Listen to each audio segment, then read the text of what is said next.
So if I focus on brain is an organ in a human body, and other there are animals out there, and they also have brain.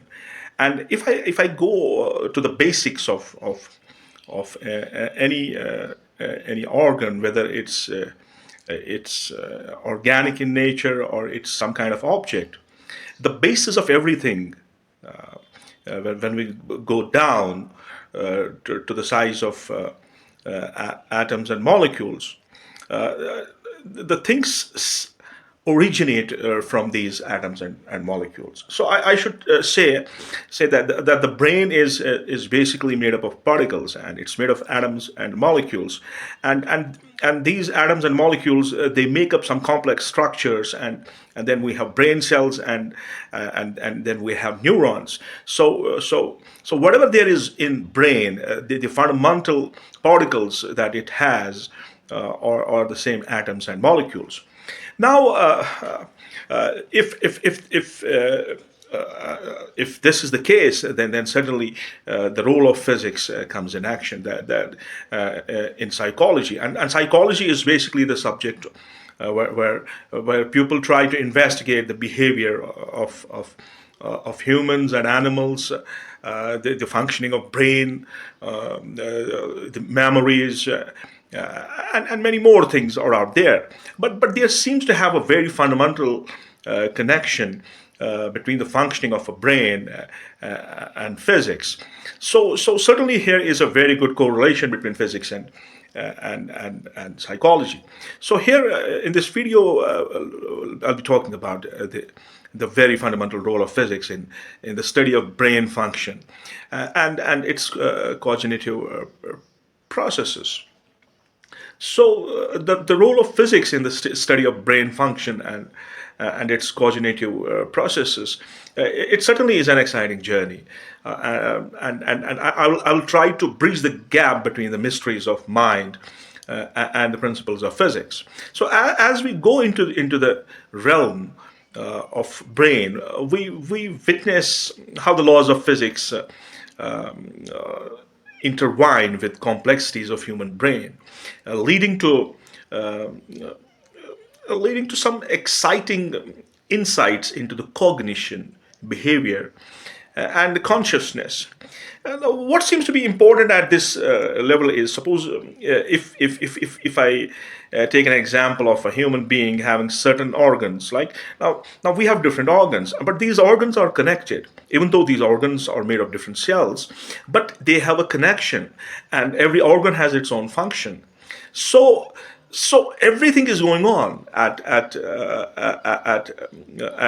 the sites of these organs, and some communications are coming, and these all communications that are coming from these organs, they are purely quantum mechanical in nature, and maybe the superposition of all these informations that are originating from these organs, they just map out the consciousness of a human being, uh, uh, and even the consciousness of animals. So, what seems to be more concrete here is that human bodies are purely quantum mechanical in nature. So in order to understand the things like behavior, in order to understand the functioning of brain, in order to understand consciousness, physics certainly can have its leading implications in this field. So uh, the brain, it's a marvel of biological engineering, basically, and operates through complex network of neurons, and through these neurons, there's a communication of electrical and chemical signals. Here, the laws of physics come into play through the principles of electromagnetic induction. We understand how electrical impulses travel, the neural pathways connecting various regions of the brain. These electrical signals, they encode informations, allowing us to perceive the world remember, experience, and engage in cognitive processes. Physics, it certainly does illuminate the phenomenon of brain waves, a rhythmic pattern of electrical activities going on in the brain. These, the role of physicist and a neuroscientist, they really have very, very clean targets there, and they can invest a lot in exploring the targets, in understanding the working of brain, and from there they can unravel the secrets of attention, memory, and even altered states of consciousness. Moreover, the study of brain imaging techniques, like we have functional magnetoresistance imaging techniques, these techniques can be used to highlight the profound interplay uh, of of physics and neuroscience. So, by measuring changes in blood flow in the brain, these what we call them functional magnetic resonance imaging devices, they reveal the active regions during some specific cognitive task, unlocking the neural footprints of decision making, problem solving, and emotions. Quantum physics, with its strange and enigmatic principles, can make its mark in the study of brain function, and it is making already a mark in understanding what could be the possible ways a brain functions. The field of quantum brain dynamics, for example, it explores whether quantum phenomena play a role in neural processing, challenging our traditional understanding of cognition and consciousness. Beyond these brain level interactions, physics intersects with uh, cognitive processes themselves. Concepts like information theory shed light on how our minds process and how our minds store information. Entropy, for example, the study of entropy, as we know from abstract point of view that entropy gives us the measure of disorder. So the study of this entropy has applications in understanding memory consolidation and learning. Moreover, physics plays a crucial role in computational neuroscience.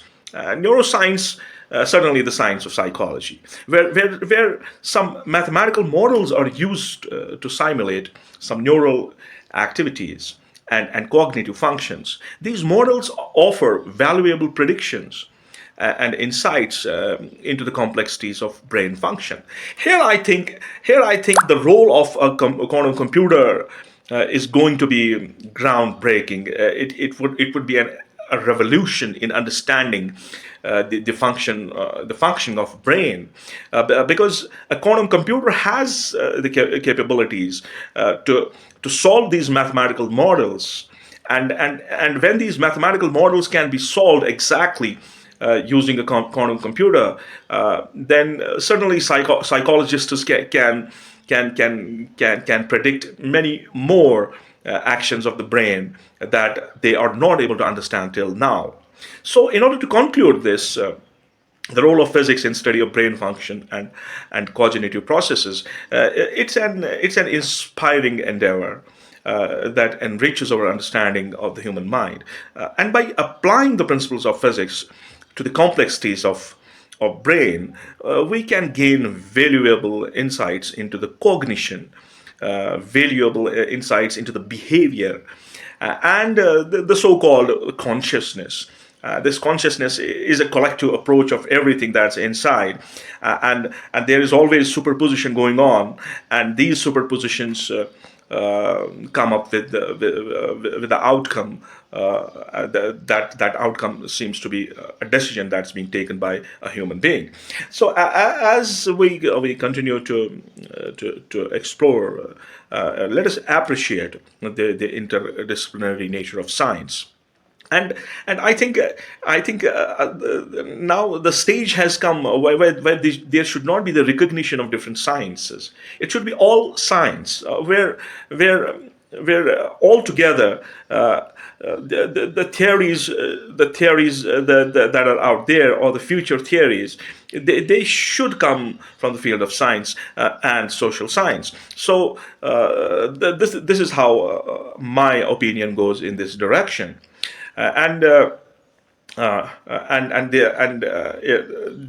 this this nature of interdisciplinary between science and social science, all the bonds should be broken, or all the gaps should be broken between one part of science and another part of science.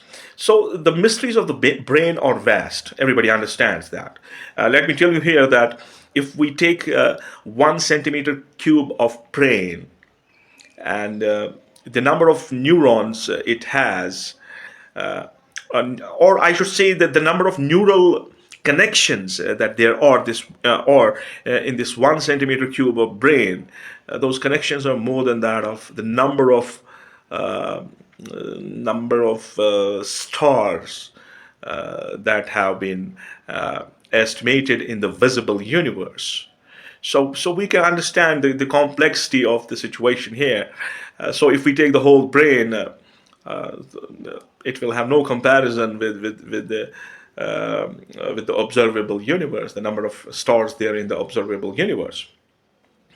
That's how this brain is extremely complex, and it's made up of tremendous number of atoms and molecules.